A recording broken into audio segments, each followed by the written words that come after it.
I can show you the world, shining, shimmering, splendid. Tell me, princess. Hello friends, it's me, and today, magic copyright, tragic copyright. Let's check out film theory. Aladdin should have died. Disney. From the film theorists. What? Together, let's go. Aladdin killed Jasmine. In his efforts to impress the princess and win her hand in marriage, this lovable street rat made one fatal error. What? This. Is it safe? No, Jasmine, no, it is not safe. Magic carpet ride? More like tragic carpet ride. Did you see what I did there? I'm pretty proud of that one. Film theory. Hello, Internet. Welcome to Film Theory. Hello Internet, welcome to film theory. You ain't Hi. never had a channel like me. Unless, of course, you watch Game Theory too, in which case, yeah, they're largely the same. Cover different And also food theory, and also style theory.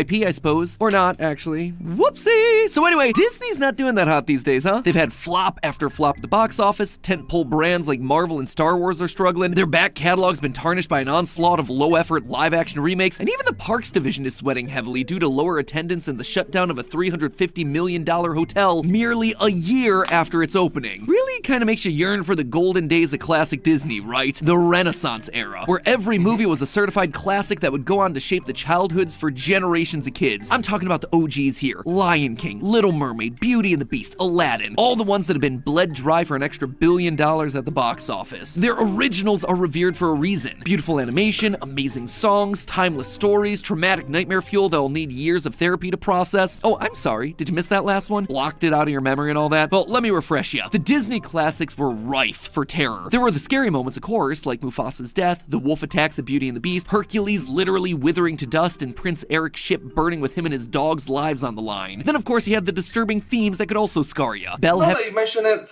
a lot of tragic tales. having to teach an angry, violent man how to love. Belle falling for the beast because of Stockholm Syndrome. Belle being ostracized by society for being a smart woman. Honestly, there's a lot in Beauty and the Beast. But that movie's far from alone. Claude Frollo's addiction to pain, Ariel giving up her voice for a man that she met once, Aladdin using an enslaved creature to help him lie about his life so he can trick a woman he's met once into marrying him. All right, you bad boy. But not only is Aladdin responsible for shamelessly gaslighting Jasmine throughout the majority of the movie, he's also responsible for her murder. But she doesn't die in the movie, I hear you saying. And yeah, while you're technically correct, his actions would have definitely killed her. See, about halfway through the film, Aladdin takes Jasmine on a magic carpet ride during what's probably the film's most iconic musical number, A Whole New World. And during That is supposed to be a very romantic, very smoothing, very peaceful ride. this little romantic getaway, the pair fly out of Agrabah to go visit the pyramids of Egypt, the Acropolis of Athens, Greece, and the forbidden city of Beijing, China. Honestly, it's a pretty great date on paper. But when you actually stop and think about what's going on here, you realize one huge problem. They do all of this in the span of a single night. I mean, is that possible? And if it is, they must be traveling at speeds that would rip human flesh off the bone. Really puts this joke into a brand new context. Thank you for choosing Magic Carpet for all your travel needs. Thank you. Goodbye now. Goodbye. Goodbye. Goodbye indeed, Genie. So we ran the numbers to see if So it's not see you again, it is goodbye. Like, it's not matane, it's sayonara. Aladdin's magic carpet ride would be a one-way trip to romance or a whole new world of pain. Join Sayonara, literally. me, friends, as I make it crystal clear that now they're in a whole screwed world with you. What? Don't you dare close your eyes. So, for us to figure out exactly how badly Aladdin and Jasmine would have been in... Okay, that was very scary. That was very scary. That is like, don't you dare close your eyes. It's like, don't you dare close your eyes. Okay, that's scary. during their little romantic jaunt across the historical world, figure we should probably narrow down the main ways that we see this killing them. The big two, how high they're flying and how fast they're flying. Let's start off with how high they actually flew. We see Aladdin and Jasmine flying through clouds at multiple points in the song, which set off some alarm bells in my brain since, you know, humans aren't technically supposed to be up that high. See, My first impression when I was watching this when I was a child is like, aren't they cold? It's at night and it's above the clouds. It's cold plus cold. higher up you go, the less dense the air is, and the lower the level of oxygen. When you get high enough, there literally isn't enough oxygen in the air for you to survive. And And that's also what oxygen. And also oxygen. without even mentioning how cold it's gonna be the further up you go. So overall, not exactly looking that great for our two little lovebirds. That said, would going up this high straight up kill them? To find out, I first decided to figure out how high they actually got, and I did that by identifying the clouds that they're flying through. Given the shape and volume of the clouds, I figured that they had to be either cumulus or cumulonimbus, given how fluffy and full they looked. Now, cumulus clouds are found up to 6,500 feet in the sky, while cumulonimbus clouds can reach as high as 20,000 feet, much higher. So, which altitude are we talking about here? Well, given that we also see the carpet fly through a flock of what appear to be cranes during part of the song, we can actually identify these clouds as cumulus, since cranes typically fly at an altitude of roughly 6,000 to 7,000 feet. As such, we're just gonna call this altitude right here about 6,500 feet or 2,000 meters to keep things simple. So how cold would it be up there? And would Aladdin and Jasmine have died from some sub-freezing temperatures? Well, yeah. At about 6,500 feet, the temperature is gonna be about 35 degrees Fahrenheit, or just about 1 to 2 degrees Celsius. I'm thankful for including both Fahrenheit and degrees Celsius. Thank you. Slightly above freezing, so it might be a bit nippy for this couple, especially Jasmine considering how she's dressed. And given that they're spending the entire night up there, and likely experiencing some intense wind chill from flying fast, they might be hot under the collar, but the rest of their bodies are gonna be ice cold. And sick. They're gonna be sick as well. Altitude sickness to be exact. Between 5,000 and 10,000 feet in the air, the air pressure is low enough to cause headaches, nausea, fatigue, dizziness, and shortness of breath. This happens because of a fall in barometric pressure, which causes the tissue in your Barometric pressure. lungs and brain to swell in an attempt to get more oxygen. That being said, at this altitude, while it would be unpleasant, it wouldn't outright kill them. Fun fact, by the way, all of this is actually why planes are pressurized. It keeps the pressure the same as where you took off, so the oxygen levels remain stable, while also protecting you from the colder temperatures at the much higher cruising altitudes. Okay, so if the height's gonna make— So aka, they'll feel uncomfortable, they'll feel ill, they'll feel sick, but they are still alive. Become chilly and woozy, what about how fast they're flying? Well, to figure this one out, we're gonna need a few key bits of information. How far they traveled and the time frame they do it in. Let's start off with the distance, shall we? Obviously, the pair start off in the city of Agrabah, but Agrabah is not exactly a real place. So how are we supposed to figure out where we're gonna be? Well, we've got ourselves a few options. Geographically, we know that it's a city in the middle of a desert, but we also know it's close to either a lake or large river. We know this thanks to a moment in the middle of the movie when Aladdin is nearly drowned by Jafar's goons. Additionally, we have to remember that the opening song is straight up called Arabian Nights, implying that Agrabah is in Arabia, a very specific place. This peninsula in West Asia between Africa and Southeast Asia. So where exactly are we? Well, a lot of fans online assume that Agrabah is located near the River Jordan, because in the intro, the merchant says this. Welcome to Agrabah, city of mystery. The finest merchandise this side of the River Jordan, on sale today! However, when you actually break down what he's saying here, he's not denoting how close to the River Jordan they are, only that Agrabah has the finest goods on this side of the River Jordan. That could literally mean anywhere to the east or the west of the river. You know, basically the entire planet. Plus, in the Aladdin animated series, though we do occasionally see a river in the show, it's never explicitly called anything, let alone the Jordan. So, long story short, we're actually gonna need something else here. Elsewhere in the opening song, the merchant says that he comes from a faraway place where the caravan camels roam. Camel caravans are actually very much a real thing, most commonly found in the Saharan desert of northern Africa. Though certain— And it's still quite common nowadays in the year 2024. It still exists.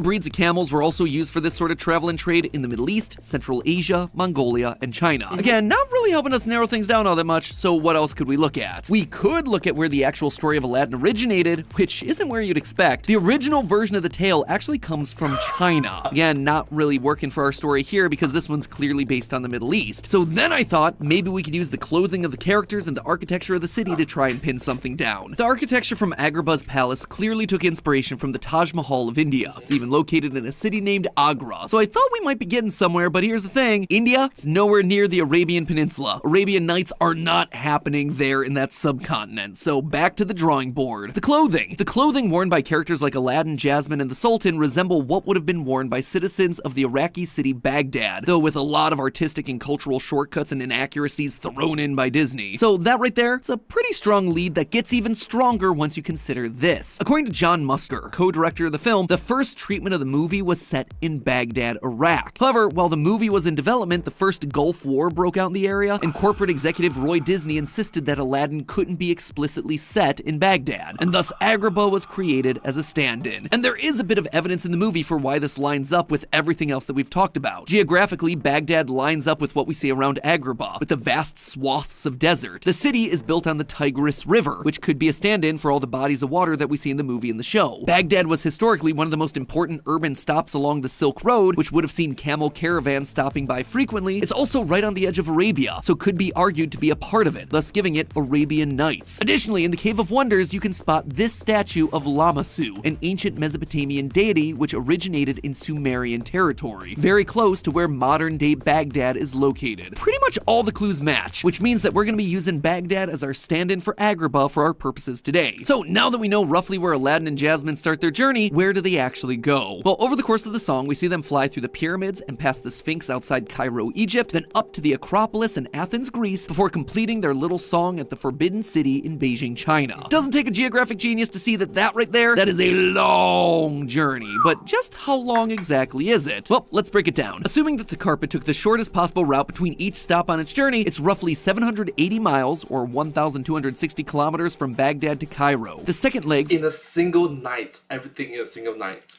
from Cairo to Athens, is a bit shorter, 700 miles or 1,120 kilometers. The most harrowing leg of the journey would be from Athens to Beijing so they could catch those fireworks, which is a staggering 4,730 miles or 7,600 kilometers. Oh, I just feel my legs cramping up thinking about that flight. Finally, Alright, so to the viewers that is watching this video right now, you might be thinking, China's so big, how do you specifically know that it's in Beijing? Why it's not Shanghai? Why it's not Yunnan? Why it's not other parts in China?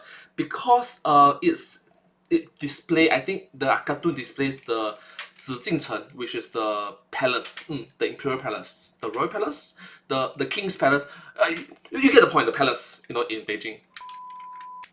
flying from Beijing back to Baghdad to get home in time for the Sultan to not start a manhunt, it would be another painful 4,000 miles, 3,920 miles to be specific, or I 6,000. don't think it's called Beijing. Back then, I think it's called Jingcheng, which is Chen, which is the city. So instead of Bei, which is north, south, east, west, north, dong, nan, xi, bei. Bei is north, Beijing, that is North Jing, and Jingcheng is Jing city. So you get the point. 1,310 kilometers. Just in case you weren't keeping track Maybe I'm wrong. Well, just maybe I'm wrong. there, that means that during their little date night, Aladdin and Jasmine flew a jaw-dropping 10,130 miles or 16,300 kilometers. That In a single night.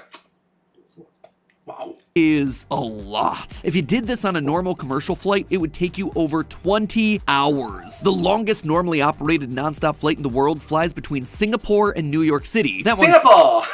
clocks in at just over 9,500 miles or 15,300 kilometers and takes nearly 19 agonizing hours. So now that we know how far they flew, how fast were they going there? Since Aladdin gets Jasmine back to Agrabah before any sorts of alarms of missing princess are raised, this absolutely would not have taken the 20 plus hours that it would take a modern airplane. In fact, when I started researching this theory, I actually wondered if it was going to be possible for all of these locations to be nighttime at the same time. But considering that Beijing is the only real outlier here, just 5 hours ahead of Baghdad, Cairo, and Athens, it should be possible. But that does beg a bit of a bigger question here. Sure, it's possible for all these places to be night at the same time, but how long do Aladdin and Jasmine actually have to fly this far? When Aladdin gets to Jasmine's window, it's already dark out, with the stars clearly visible in the night sky, which puts it decidedly after sunset, and they still need to catch the fireworks over in Beijing before heading back to Agrabah. So when are those fireworks possibly happening? Now sadly, I have to admit, I do not have a 1,000-year-old fireworks schedule from Beijing to double check the time here. But you know what? We're gonna make a pretty reasonable estimate. First off, we're gonna assume that this is happening on the Chinese New Year for a couple of reasons. During the scene, we see a dancing dragon, which is a traditional Chinese puppet used during celebrations. The large 舞狮舞龙 dancing lion, dancing dragon, 舞狮舞龙 impressive display of fireworks also tells us that this is some sort of a festival. And this is important because fireworks during the Chinese New Year can last into the wee hours of the morning, giving Aladdin and Jasmine the most possible time to leave Baghdad, Agrabah, pass by the pyramids and Acropolis, and then head on over to Beijing to watch the fireworks on this building. That right there, that's the Bro, the good animation of Aladdin. in the morning, giving Aladdin and Jasmine the most possible time to leave Baghdad, Agrabah, pass by the pyramids and Acropolis, and then head on over to Beijing to watch the fireworks on this building. That right there, that's the Forbidden City, an imperial palace at the center of the city of Beijing. Of all Imperial Palace, yes, I was correct. all the landmarks that they visit, this one was actually the last to be constructed, completed in the year 1420. So, using that, we know that at the earliest this movie can take place is the year 1420. And just to keep things simple, we're gonna be using that as our new year here. The Chinese New Year is a festival that celebrates the beginning of a new year on the traditional Chinese calendar, which usually falls on the second new moon after the winter solstice. In the year 1420, the Chinese New Year began on January 24th. And according to the National Oceanic and Atmospheric Administration, the sun set in Baghdad that day at approximately 5:22 p.m. Let's just make it an even 5:30 to keep it nice. In modern day China, during festivals like the Chinese New Year, festivals can be set off continuously for up to 2 hours after midnight. So that right there gives us our flight cutoff. We are getting to Yeah, from my experience, I fall asleep. I was a child. I fall asleep. So 2 a.m. in the morning, I'm not gonna wake up. Beijing by 2 a.m. at the latest. Using what we found out earlier about flight distances, if you were to board a commercial flight from Baghdad to Cairo to Athens to Beijing, that would normally take over 12 hours to fly. And that's not even considering the fact that they need to be back in Agrabah by the morning. But since Beijing is 5 hours ahead of Baghdad, that puts the time there at 10:30, meaning that Aladdin and Jasmine only have roughly 3.5 hours to travel the 6,000 plus miles between all their stops before that fireworks display ends in Beijing. So to make it, they need to be traveling just about 1,775 miles an hour, or nearly 3,000 kilometers an hour. That is more than twice the speed of sound, which opens up a massive can of worms because moving faster than Mach 2, that is no joke. They're gonna be subjected to some crazy forces. Using Yeah, sonic booms? Boom. this drag equation, and the fact that Disney mandates their Aladdins in the theme parks to be between a height of 5'10" and 6 foot, we can calculate that Aladdin and Jasmine are both facing roughly 144,000 newtons of force every single second that they're flying on that carpet. To put that insane amount of force into perspective, an average person experiences about 67,000 newtons of force in a 40-mile-per-hour car collision. And that's just one quick hit, not every single second that they're in the air. The strongest bone in the human body is the femur, your thigh bone, and snapping a femur only takes about 4,000 newtons of direct pressure. During this date, Aladdin forced him and Jasmine to experience more than 36 times that amount of force. I actually wondered if this would be powerful enough to rip the skin clean off their bones, but running those numbers against the tensile strength of skin meant that you needed something closer to 10 million newtons to make it happen. It would still be enough to break their bodies and send Aladdin and Jasmine hurtling off the carpet, falling to the ground below. In case of emergency, the exits are here, anywhere. Yeah, you could say that again. And if they're lucky, the pain from snapping all their bones would cause them to pass out before they hit the ground and died. It's pretty dark. Definitely not what Disney wants us to imagine happening to their beloved characters. But here's the thing, this isn't the only incarnation of these characters to exist within the massive canon of the Disney Cinematic Universe. In fact, there's another official version of this tragic carpet ride in the live-action remake. If you don't remember this thing, I mean, fair. But the long and short of it is that this new version doesn't quite put the world into whole new world. They don't fly across continents. They don't visit the pyramids or the Acropolis or the Forbidden City. Instead, everything from this musical number in the new movie are things that you could feasibly find in and around the immediate area of Baghdad during this time period. You have palm trees, elephants, mountains, rivers, deserts. This version of Aladdin and Jasmine aren't flying thousands of miles, giving the princess a new lease on life and sparking a globe-trotting romance. It all just feels very small, very real, not very magical. And there, I think, is the lesson that we can take away from all of this. Scientifically speaking, yes, this remake handles a whole new world way more realistically than the animated version did. But in doing so, it's really a slap to the face of what this moment meant to the story. It took all the fun and whimsy out of this journey. It took away the magic, and instead, it turned it into something boring. And even though I'm a man of science, at the end of the day, sometimes you really need that bit of magic. But hey, if you want another Aladdin theory right now, why not check out our video where we tell Aladdin exactly how to get Jasmine to marry him in just a single wish. Or if you want to know how horrifying another Disney Renaissance classic would be if it were real, check out our theory where we see what a real-life Little Mermaid would actually look like. Spoiler alert, you will not want to kiss the girl. And as always, remember, my friends, it's all just a theory. A film theory. And cut. Thank you so much for watching this video. I hope you find this video quite interesting to watch. Napa actually did all these calculations. Seriously? I mean, seriously? Do you really have to ruin childhoods But hey, that's just a theory, a film theory, and cut. And I hope to see you all in my next video. Thank you so much. Subscribe. Thank you. Subscribe.